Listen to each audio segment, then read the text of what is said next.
एक 20 साल का लड़का चाहता है, उनकी माँ बाप को क्या गुजरती होगी उसके ऊपर। आप सोचो ना, आज बच्चे को बड़ा करना कितना कष्ट का काम है, महंगाई इतना है सब है, फिर भी उसको वो पुलिस वाले को भी दया नहीं आई। पर उसका घर में जब ऐसा हादसा होएगा ना, तब उसका आँख खुलेगा।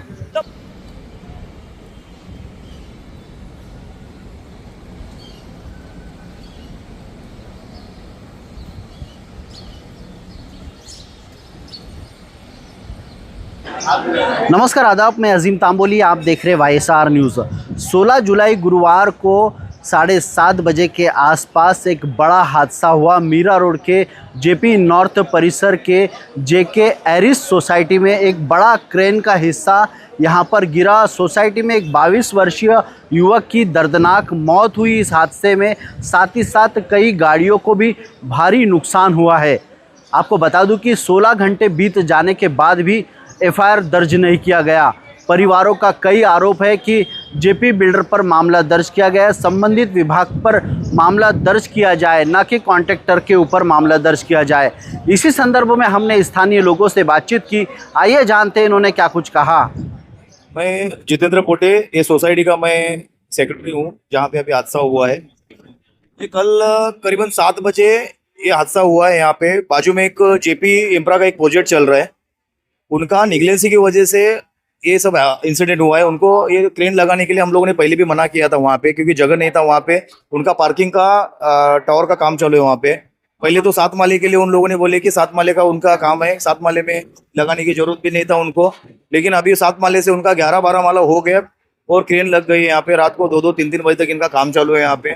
पुलिस लोगों को भी हम लोगों ने बार बार लेटर दिया है, यहाँ से कंप्लेंट किया है, तभी भी उनका कुछ ये नहीं हो रहा है। कल का जो इंसिडेंट हुआ उसमें हमारे सोसाइटी का एक 21 साल का बच्चा डेथ हो गया यहाँ पे, और कम से कम हमारी 20-25 गाड़ी यहाँ पे पूरा स्क्रैप हो गई है, बाइक स्क्रैप हो गई है।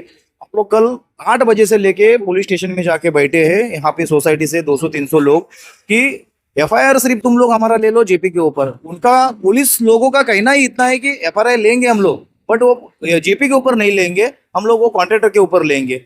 हमारा इतना ही कंसल्ट है कि हम FIR आपको दे रहे हैं यहाँ पे, तो आपको हमारी फर्स्ट FIR तो लेना ही पड़ेगा। हम लोग किसके ऊपर दे रहे हैं, क्या दे रहे हैं, वो आप बाद में उसका इन्वेस्टिगेशन करो ना, किसके ऊपर डालना है, क्या डालना है। फिलहाल हम लोगों का जो नुकसान हुआ है, हमारा जो लॉस हुआ है, इसके लिए आपको FIR ही लेना ही पड़ेगा। जब तक FIR नहीं लेता तब तक, आज भी हमारा पोस्टमार्टम बॉडी उधर हुआ नहीं है उधर का, और हमारे इधर का गार्डन भी निकालने के लिए हम लोगों ने नहीं बोला है। जब तक हमारा FIR नहीं लेते तब तक ये हम लोग कोई भी इधर करने उनको परमिशन नहीं देंगे। कल भी जो भी इधर बड़े बड़े नेता लोग, आमदार लोग आए थे, 5 मिनट में वो भी बाहर जाके मैनेज हो गए, क्योंकि यहाँ से गए उन्होंने, उनका स्टेटमेंट सर इतना गलत स्टेटमेंट इधर ऑन रिकॉर्ड दे रहे हैं। गाड़ी का जो नुकसान हुआ है वो तो तुम्हारा इंश्योरेंस में हो जाएगा। ये कौन बोलता है? हमारा एक इधर का MLA बोलता है, यानी हमारी गाड़ी क्रैश स्क्रैप की जेपी वाले ने, और हम उसको इंश्योरेंस से करवाएंगे। इतना गलत उन्होंने स्टेटमेंट दिया है यहाँ पे। अगर आपको इधर सोसाइटी को हेल्प ही नहीं करना है तो हमको भी जरूरत नहीं कि आपके साथ कोई खड़ा रहने की। यहाँ पे सोसाइटी समर्थ है हम लोगों को सब ये करने के लिए। और हमने देखा है कि यहाँ पर ये जेपी वाले का हम लोग को बहुत त्रास है। पहला भी 2 साल पहले की बात कर रही थी, ये जो प्रोजेक्ट चल रहा था, तभी हमने इधर कुछ बांधा था वो कपड़ा जैसा, उसमें से गाड़ियों पे इतने बड़े बड़े पत्थर आते थे, गिरते थे, बहुत सारी हमारी गाड़ियों को नुकसान हुआ। हमने बहुत बार कंप्लेंट किया, लेकिन वो बड़ा बिल्डर किसी का चलने नहीं देता है। कल की बात, इतना बड़ा हादसा हो गया, लेकिन वो बंदे ने क्या किया कि उसने किसी को दाद नहीं दिया। हमारे आए सब लोग रात भर पुलिस स्टेशन में, पुलिस कंप्लेंट नहीं लिया उसने, क्योंकि बड़ा बिल्डर है, उसकी बात सुनेगा। हमारे जैसा चिट्टी मकोड़ी जैसे ज़िंदगी उसको कौन देखेगा। लेकिन आज बोलो, आप सोचो कि एक 20 साल का लड़का चाहता है, उनकी माँ बाप को क्या गुजरती होगी उसके ऊपर। आप सोचो ना, आज बच्चे को बड़ा करना कितना कष्ट का काम है, महंगाई इतना है सब है, फिर भी उसको वो पुलिस वाले को भी दया नहीं आई। पर उसका घर में जब ऐसा हादसा होएगा ना, तब उसका आँख खुलेगा, तब तक उसकी आँख नहीं खुलेगी, क्योंकि दूसरे को देखने को अच्छा लगता है। लेकिन जब खुद पे आएगा ना अभी किसको दिखाई नहीं देगा। तो यही हमारी शिकायत है। और इसको जेपी वाले को कोई भी हालत में ये इतना बड़ा इधर रेसिडेंसी एरिया यहाँ पर ये खड़ा कर ही नहीं सकता है। वो कौन सा परमिशन लेके खड़ा किया उसने? परमिशन लिया था? हम लोग को मारने बैठा है। हम तो भाई जितेंद्र हीरो का नाम सुन के इम्प्रेस होके फ्लैट ले लिया। इससे अच्छा हम छोटी बिल्डिंग में रहते थे तो सुरक्षित तो रहते थे ना। तो मेरा नाम सूरज बड्डा है। मैं जेके एरिस यही रेसिडेंट में रहता हूँ। मैं सिंस डे 1 यहीं पे रहता हूँ जब से बिल्डिंग स्टार्ट हुआ है। तो कल 7:30 बजे ये इंसिडेंट हुआ जहाँ पे मैं घर पे ही बैठा था। अचानक से बहुत ज़ोर से आवाज़ आई और फिर जब हम नीचे आए तो देखा तो ये पूरा का पूरा क्रेन गिर चुका था। बहुत लोग भागम दौड़ कर रहे थे। तब पता चला एक बच्चा अंदर वहाँ पे घूम रहा था। हमारी सोसाइटी का 21 साल का बच्चा है वो बेचारा। वो अंदर उसके ऊपर गिर गया।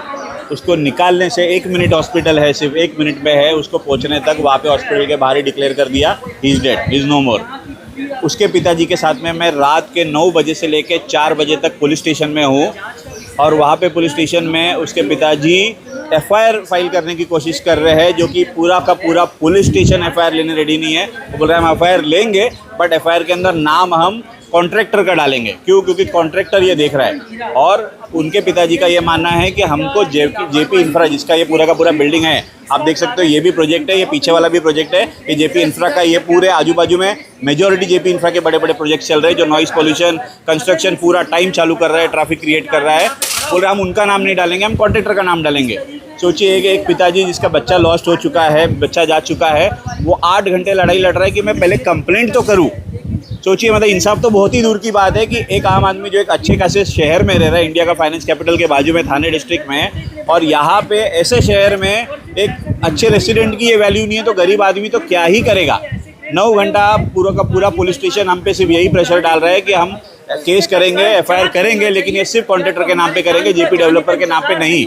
मतलब हमको ये समझ में आ रहा है कि जेपी डेवलपर या बिल्डर लॉबी का कितना बड़ा प्रेशर है या कितना बड़ा इनके कॉन्टेक्ट है कि ऊपर के ऊपर टॉप मोस्ट ऑफिशियल रात के 3 बजे तक आते जा रहे हैं, बड़े से बड़े ऑफिसर्स। कोई एक्शन नहीं ले रहा है। हमारे कमेटी की तरफ से भी कंप्लेंट नहीं लिया जा रहा है, किसी की तरफ से नहीं लिया जा रहा है। इनफैक्ट हम 200-300 लोग पुलिस स्टेशन में प्रेशर डाल रहे हैं। मतलब ये कहीं ना कहीं सभी पूरा जो मैनेजमेंट है, सिविक बॉडी से लेके पॉलिटिशियन से लेके बिल्डर लॉबी से लेके पुलिस, सभी का मैनेज हो गया है, सभी की मिली भगत है। आम आदमी की वैल्यू यहाँ पे नहीं बची है। ये गवर्नमेंट बिक चुकी है लिटरली। ये थे वो तमाम स्थानीय नागरिक जो जेके एरिस सोसाइटी में रहते हैं। उनका कई आरोप है पुलिस प्रशासन पर भी। उन्होंने आरोप लगाया कि 16 घंटे बीत जाने के बाद भी एफआईआर दर्ज क्यों नहीं हो रही है, क्या क्यों पॉलिटिकल इसे आशीर्वाद मिल रहा है बिल्डर को, इस तरह का आरोप भी किया जा रहा है। अब आने वाले समय में देखना होगा कि पुलिस इस मामले में कब मामला दर्ज करती है। आप देख रहे थे YSR न्यूज़ में अजीम तांबोली, मीरा भाईंदर।